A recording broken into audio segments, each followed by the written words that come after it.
Chers amis, bonjour.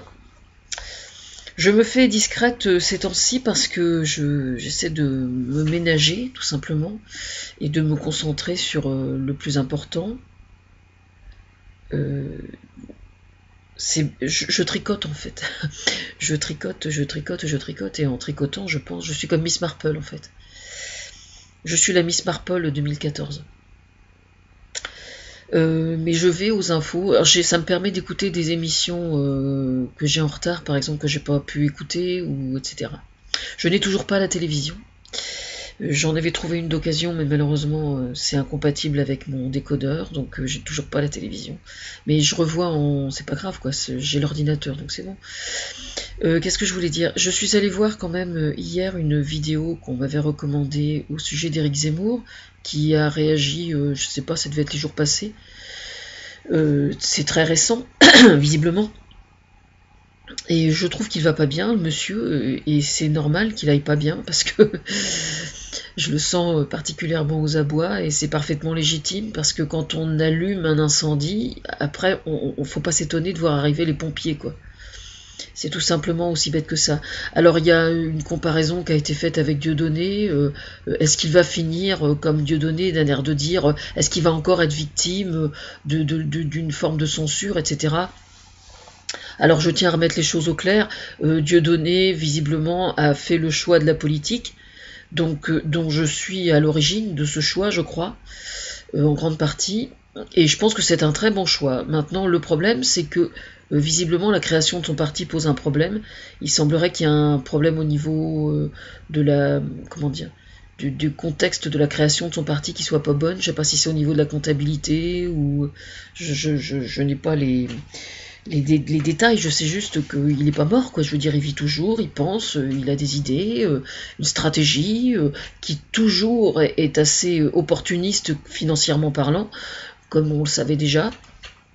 Par exemple, on ne voit plus créer de vidéos gratuites là. Hein. Faut que ça raque, quoi. Hein. Donc voilà, quoi. Quant à Éric Zemmour,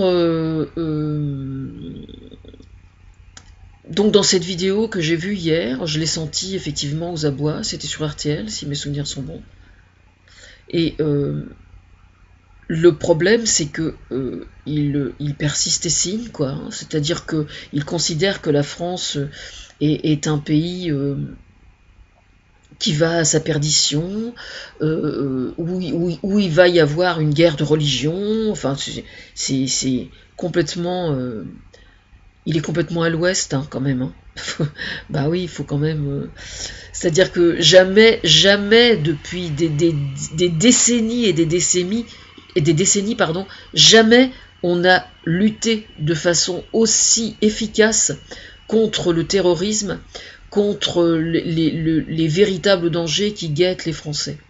Bon, il se trouve qu'on est dans une société effectivement qui est en évolution, notamment où Internet joue un rôle extrêmement important, qui modifie énormément de choses, énormément de donnes. Par exemple, quelqu'un qui allait mal il y a 20 ou 30 ans, quand quelqu'un allait vraiment mal et qu'il n'avait pas Internet, il se trouvait moins, comment dire, d'une certaine façon, il se trouvait protégé de certaines choses auxquelles il peut être confronté sur Internet. Je pense par exemple à l'endoctrinement par certains mouvements politiques, par certaines sectes, etc.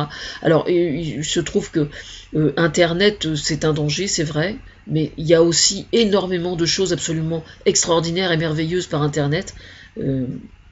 Et donc je suis absolument pas en train de condamner Internet, je dis simplement qu'on est dans une société qui est en train d'évoluer, où il y a énormément comment dire, de découvertes, de données technologiques, numériques, etc., qu'on n'avait pas avant, et que ça modifie énormément de choses, et ça influence énormément de comportements dans le positif et dans le négatif.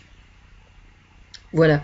Et aujourd'hui, par exemple, on essaie de nous faire croire qu'il y a une... C'est pour ça que j'en veux à Zemmour, parce que je trouve extrêmement malhonnête de faire croire aux gens qu'on s'en va dans une guerre de religion, alors que c'est absolument faux. C'est absolument faux. Il y a d'un côté les gens qui sont croyants, toutes religions confondues, et il y a en face de ça, effectivement, des sectes islamiques, qui n'ont rien à voir avec l'islam, hein. Moi, il y a quelques années, j'ai carrément préconisé de coller les imams, non pas sur écoute, mais d'enregistrer leurs prêches à l'intérieur des mosquées de façon parfaitement ouverte. Il n'est pas question de... Et je sais parfaitement que la hiérarchie dans la religion musulmane aujourd'hui est parfaitement d'accord avec moi et parfaitement se sent respectée. Hein. Aujourd'hui, par exemple, il y a quand même plusieurs endroits en France où il existe des projets de lieux de culte plurireligieux. Hein. Et pour moi, c'est vraiment là que réside l'avenir, parce que justement, ça implique le fait que les différentes communautés religieuses s'entendent entre elles. Hein. Mais vous pensez bien que ce genre de choses, Éric Zemmour ne risque pas d'en parler parce que ça n'alimente pas son moulin à merde. Alors évidemment, il ne va pas en parler. Hein. Mais si le pape, il y a quelques jours, justement lors je crois que c'est le jour de Noël, a expliqué que la liberté de culte faisait partie intégrante des libertés fondamentales et des droits de l'homme et du citoyen, c'est pas pour rien si le pape a dit ça. Il se trouve que moi je l'ai dit quelques semaines avant et quelques jours avant, je suis obligé de le rappeler et de le marteler parce que c'est juste absolument important. Le fait que des chrétiens soient aujourd'hui stigmatisés et soient en danger de mort est extrêmement grave, mais c'est aussi grave que des musulmans à quelques centaines qui sont menacés de la même façon. Hein. La vie d'un musulman a exactement le même prix que la vie d'un catholique, d'un orthodoxe, d'un juif, de n'importe quelle religion. Que des gens aient besoin de la religion pour se sentir mieux, moi c'est quelque chose que je n'ai rien contre. Moi je considère que les religions n'ont d'intérêt que dans la mesure où elles aident chaque individu à se sentir plus fort. Mais c'est l'individu qui doit être maître de son destin et pas s'en remettre à un Dieu. Moi je suis croyante, hein. Je suis agnostique, mais je suis croyante. On n'a pas besoin d'une religion pour croire en Dieu. Chacun est libre de faire d'une certaine façon sa sauce, hein, on va dire vulgairement. Voilà. Moi, quand je suis allée à la messe hier matin, c'était pas, non pas hier matin, le jour de Noël, je suis allée à la messe, parce qu'il y avait la messe de Noël dans mon village. Et donc il y avait la crèche sur le côté. Mais on n'a pas du tout parlé de la nativité, et j'ai trouvé ça très bien. Et c'était très agréable, et ça m'a fait du bien. Et j'ai remarqué que les curés avaient le sens de l'humour. C'est très bien. C'est très agréable de voir dans une église les croyants rire. Moi, ça me fait beaucoup de bien. Voilà. On va bientôt voir les curés faire leur one-man show maintenant avec leurs vêtements et tout. Mais j'ai trouvé ça vraiment bien. Et donc en sortant, je lui ai serré la louche. Hein, et on s'est souhaité courage à tous les deux. Voilà. Comme on dit vulgairement, la messe est dite. Voilà. Qu'est-ce que je voulais dire d'autre ? Oui, il y a une émission qui est sortie sur France Inter dernièrement qui parlait des médias et du rôle des médias dans un pays démocratique. Alors c'était extrêmement intéressant, mais c'était tellement intéressant que ça fait plusieurs fois que j'en parle, et curieusement le lien n'est plus trouvable sur France Inter. Et évidemment c'est pour que je développe, alors donc je vais développer. La nouvelle tendance au niveau des médias aujourd'hui, c'est le journalisme positif. C'est-à-dire qu'il n'est pas question, bien évidemment, de ne favoriser que les bonnes nouvelles au détriment des mauvaises. C'est pas du tout ça. Mais il est bon de trouver un juste équilibre. C'est-à-dire que des médias qui seraient uniquement alarmistes, en ne peignant que le négatif, que le mauvais, d'une part ça plombe l'ambiance, mais le problème c'est qu'il existe certains journaux qui ont fait des tentatives pour non pas pour je veux dire, c'était pas la une, c'était pas des petits chatons, hein, je veux dire, mais ils ne mettaient en avant que des initiatives positives, que des choses positives, et ils se sont rendus compte que la vente des journaux chutait. Donc c'est interpellant comme observation. Mais ils n'ont pas donné l'explication, mais moi je la connais en partie l'explication, c'est que le fait de lire des choses dramatiques dans les journaux ou dans les faits divers, d'une certaine façon, rassure sur sa propre souffrance. C'est-à-dire que quelqu'un qui est au chômage en France et puis qui a du mal comment dire, à s'adapter sur le plan psychologique, chose qui est parfaitement cohérent et tout à fait normale, si jamais il entend que dans un autre pays d'Europe, le taux de chômage est encore plus fort que chez nous, eh ben, oh bon, ça va alors. Enfin, je grossis un peu le trait, mais c'est un peu ça. Mais ce qui se passe aujourd'hui, c'est qu'en fait, la nouvelle tendance sur le plan éditorial serait, si j'ai bien compris, que quand on donne une info qui est noire, d'une certaine façon, j'entends crier dehors, qui est noire ou on va dire pessimiste, on donne en contrebalancement après les diverses solutions qui sont énoncées et expliquées.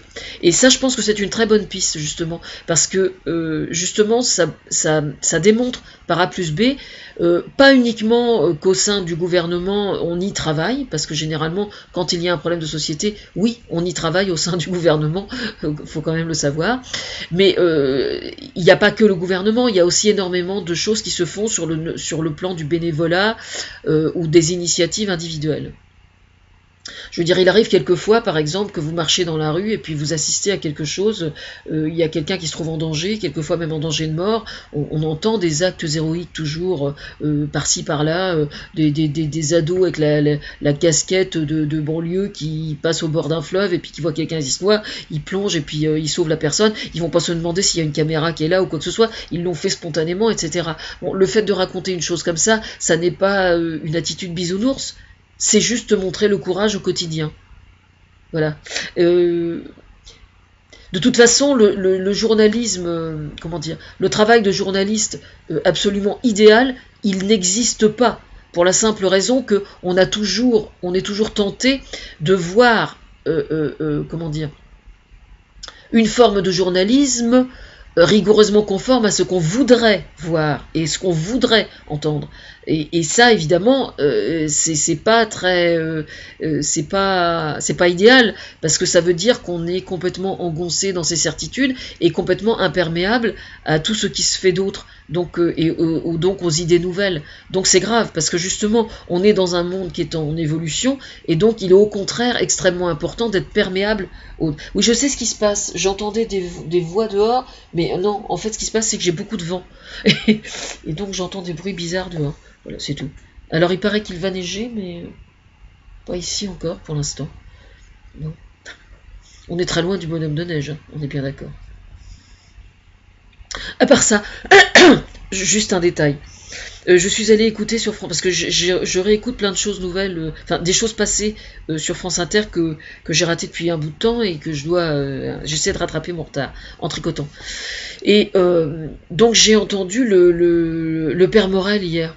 Le Père Morel, alors voilà, comme quoi il faut savoir, quand on travaille au sein des médias, quel objectif on poursuit. Informer le public, c'est hyper important, d'accord ? Quand on énonce un problème, etc., s'il existe des gens qui travaillent pour y travailler, pour la solution, etc., ou les solutions, ou les embryons de solutions, c'est super. Mais alors là, voilà, s'attaquer à un problème comme ça, le Père Morel a été victime de certaines rumeurs, et donc il faut absolument aller réécouter la chronique du Père Morel, parce que Père Morel par-ci, Père Morel par-là, Père Morel sur son traîneau, Père Morel en rouge, Père Morel en vert, Père Morel... Enfin, le Père Morel est partout, absolument partout. Et donc, le Père Morel a eu à cœur, justement, de ne pas se dispatcher n'importe où dans les médias, mais de bien se consacrer à la seule et unique radio qui soit vraiment, mais alors droit dans ses bottes, c'est-à-dire France Inter. Et le Père Morel a donc consacré sa chronique en exclusivité le jour de Noël à France Inter.